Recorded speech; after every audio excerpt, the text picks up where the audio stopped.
Okay, guys, we come to that part in the club where we have got something to shout about.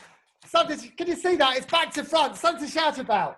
Because, as you can see here, who have we got? Dun, dun, dun, dun, dun, dun, dun, dun. We've got Marc Baker here. Now, listen, mate. Oh, my goodness. You've got something to really share and shout about, haven't you? Some really great news. Do you want to, it's over to you, mate. Say what you want, but my goodness, this is something to shout about. Yeah, well, this is going to be on tomorrow, so I will act as if it's tomorrow. So today, They're not supposed to know that, Mark. This is live. Oh yeah, sorry, I forgot. So today, guys, yeah, right now, Thursday, the 17th of the 6th, I am 3 years clean. 3 years clean from all moon and mind altering substances. This is great, mate. Come on, tell us a little bit about it, because I mean, I've known you actually coming up for 3 years, because you came along to the club not long after you went into rehab, didn't you? Yeah, it was. You were in under one roof. No, the very first one, I was in the audience watching, because I was a resident in Jattis, and I watched the first one, and then I ended up relapse. I didn't relapse because I never got clean to relapse. So I ended up leaving the rooms, leaving the rehab that I was in, Jattis, and I went back out there for another 8.5 months. And during that 8.5 months, I remember at the end of those 8.5 months, I had a roof over my head, I had drugs, I had everything what I thought I needed, and yet it was the most painful, miserablest time in my life. And I think having a little taste of recovery, of seeing people that it was possible, it stuck in my mind. So when I carried on using, I had like a body full of drugs, but I had a head knowing there was recovery, and it was really horrible. How long have you been using? You've been taking drugs for years, haven't you? 25 years without 1 day clean. 25 years, and I never got a day clean in them. And the last 18 years of that, I was a street using intravenous heroin user. And it's bizarre, because I remember that phone call like it was yesterday, ringing up the manager at the time of the rehab, and I said, I've got loads of money in this hand, I've got loads of drugs in this hand, and I thought I wanted to kill myself, but I didn't. Now, thinking back on it, I didn't want to die. I wanted to live, but I didn't know how. You know, I was in that really dark, miserable place where kind of addiction took me. And he said, it sounds like coming to us and go into the rooms that you go to, the fellowship that you go to has really messed you using up, Mark. And I said, yeah, it's not the same anymore.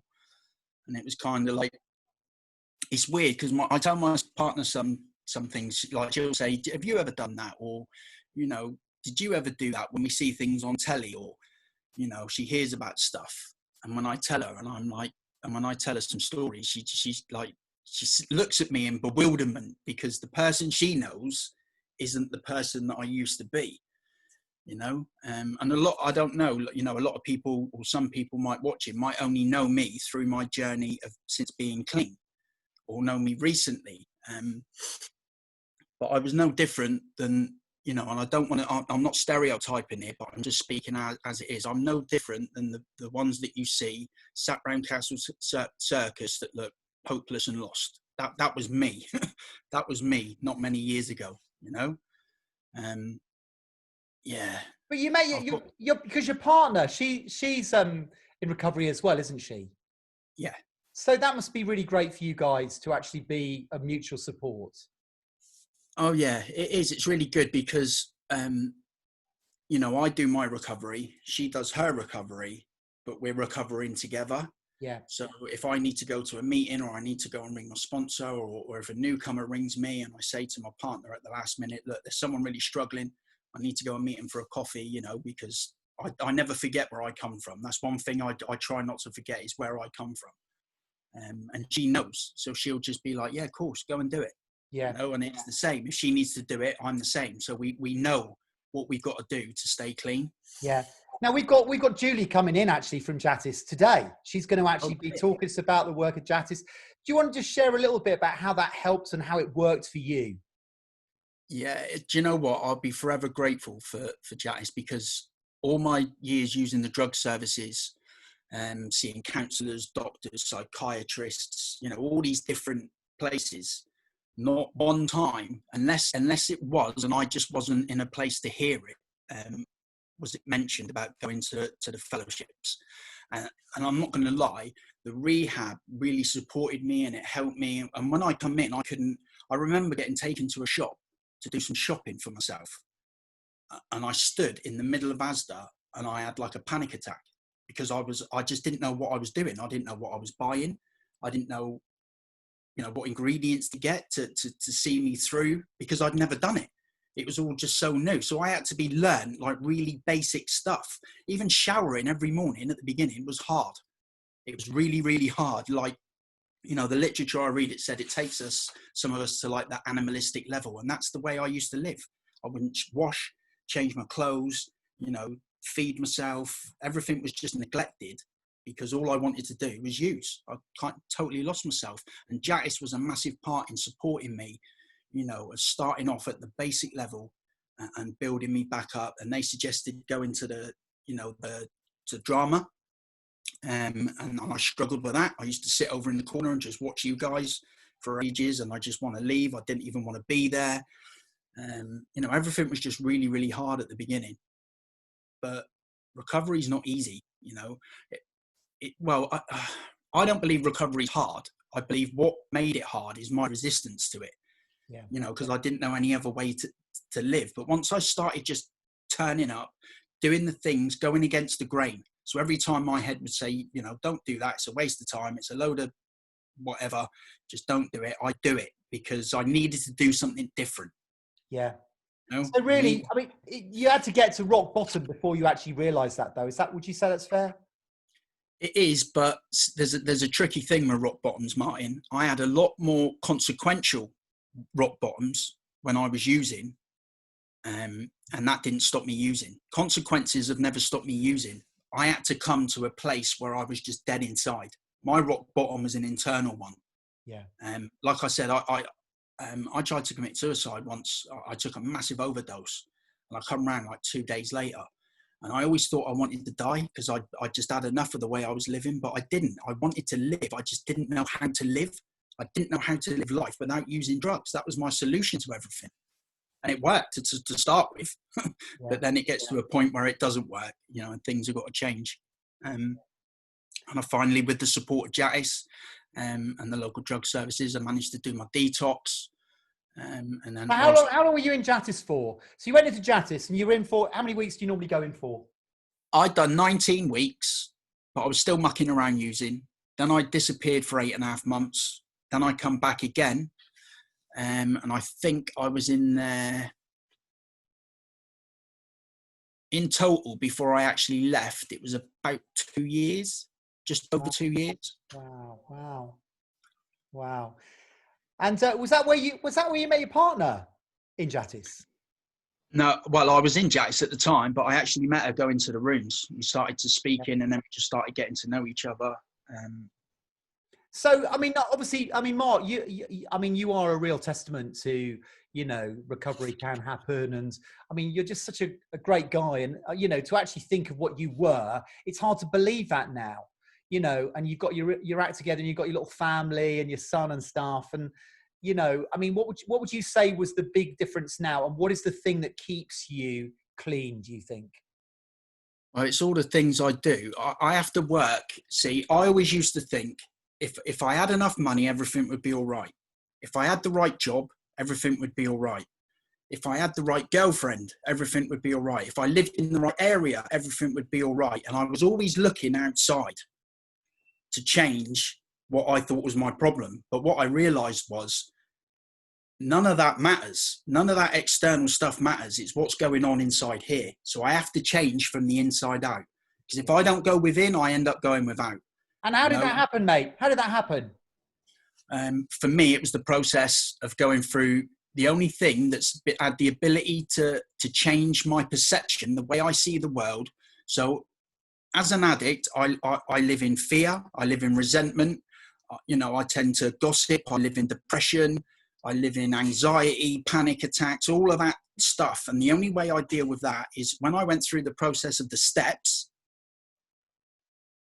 where there's spiritual principles within the steps. When I actually start realizing that I don't have to live the way that I lived, and it's not all of this stuff outside here that makes me feel anything, it's my perception of things, then I started to go through the steps, then organically a change started to happen.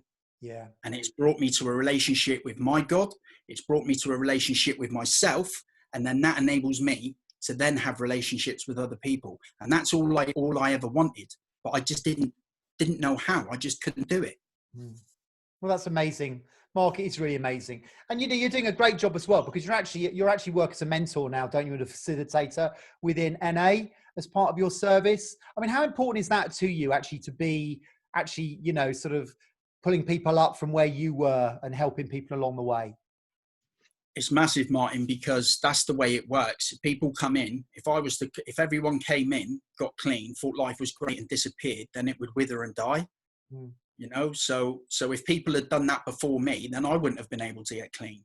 Yeah. You know, the people, I believe, you know, gratitude to me is a feeling and an action. So if I say that I'm grateful for something, I need to show that gratitude. So I show my gratitude by being of service to the, you know, to NA. And like I said, I never want to forget where I come from, you know, and the life that I lived, kindness wasn't shown very much. You know, it was a dog eat dog world. I would do anything to get what I wanted and vice versa. So when I come in and people started showing me kind of empathy and just started to show me a bit of compassion and a bit of love, I always thought there was an ulterior motive. I was always suspicious of it, and I didn't know how to receive it.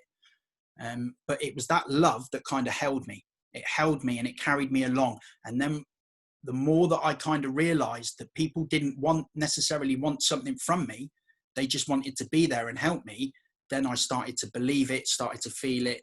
And that's all I want to do now is, you know, if someone's coming in and they're struggling, I'm more than happy to help anybody, because I wouldn't be where I am now if it wasn't for the people that done it in front of me. Yeah. Well, Mark, that is fantastic. I tell you, mate, it's really encouraging. It's so encouraging to, you know, hear your story and, you know, really appreciate, you know, you coming on and just, we just want to celebrate with you. You know, it really is something to shout about. I mean, it's a massive achievement. And mate, you have so much respect for me. I tell you, you know, you guys, I think for a lot of people, you know, perhaps when they fall over and they go back and then they try again, you know, it does work, doesn't it, Mark? And, you know, it doesn't always happen the first time, but, you know, keep persevering and keep at it. What would you say to those guys who perhaps really struggling at the moment? Just don't ever give up. It took me 25 years to get one day clean. So I didn't get it, you know, I didn't get it young. I didn't get it first time. I mean, admittedly, since I've got, you know, clean, as in I'm not taking nothing, I've not used again. But I know that's only because I go to the rooms and I do what I do. I continually work on myself. The minute I stop going to meetings, the minute I stop connecting with people, the minute I lose my relationship with God, the minute I stop doing this, you know, working on my spiritual condition, praying, meditating, the minute I stop that will be the minute that I end up going backwards. And I'm under no illusion that once that starts to happen, I will become powerless again. And my solution to living life will be to use drugs again. I know 100% that will be my answer if I go backwards. So what I do is I've got a routine. I get up in the morning, I pray first thing. You know, sometimes I go up on the downs. I do about half an hour, 40 minutes just to center myself, get connected. Because if I get up and just run off doing my day, everything gets a bit overwhelming and too much. So I've got to start it off nice and calm, and then I connect with people, reach out to newcomers. Because I suffer with self-obsession. So, you know, all my problems are always the worst and everything's going on for me and it's their fault. But when I'm helping somebody else, it gets me out of that. Yeah, yeah. Start thinking of others, working on myself and just helping the next person. Well done, mate. Well done. Listen, so much respect from us, I tell you, mate, and you are a real inspiration to a lot of people. If anyone's struggling, like you said, Martin, they've just got to keep trying. They've just got to keep trying. And it's like recovery to me is like a dripping tap over a bucket. It doesn't just get opened up and you get recovery. You know, it drips over time, and over time, the penny starts to sink, and then people work out what works for them, because not everyone's recovery is the same. No. Not you know, what works for me might not work for everybody else. What worked for other people might not work for me. So you just need to keep picking yourself up, trying, and then, you know, there's no such thing as failing, because if you get yourself back up and you try again, you haven't failed, because you've learned something. You've learned what not to do, or what to do, and then you just got to keep trying, and then eventually, God willing, everything will be okay. Yeah. Well, brilliant, Mark. Well, listen, well done. Congratulations on your 3 years. Massive respect. I think, you know, it's really fantastic. So listen, mate, thanks for coming on. And, you know, you're such a great part of Unleashed. I mean, and what is amazing is what a great actor you've become, you know, aside of your rehab. My gosh, I mean, you know, Crossing the Switchblade, we're going to be looking back at that in a few weeks' time. My goodness, your portrayal of Israel was amazing. I mean, you are such a natural. So it's great having you in the group. So thank you, mate. All right. So have a good day and celebrate, and we'll see you soon. Take care, mate. I will. Take care. God bless. Take care. God bless.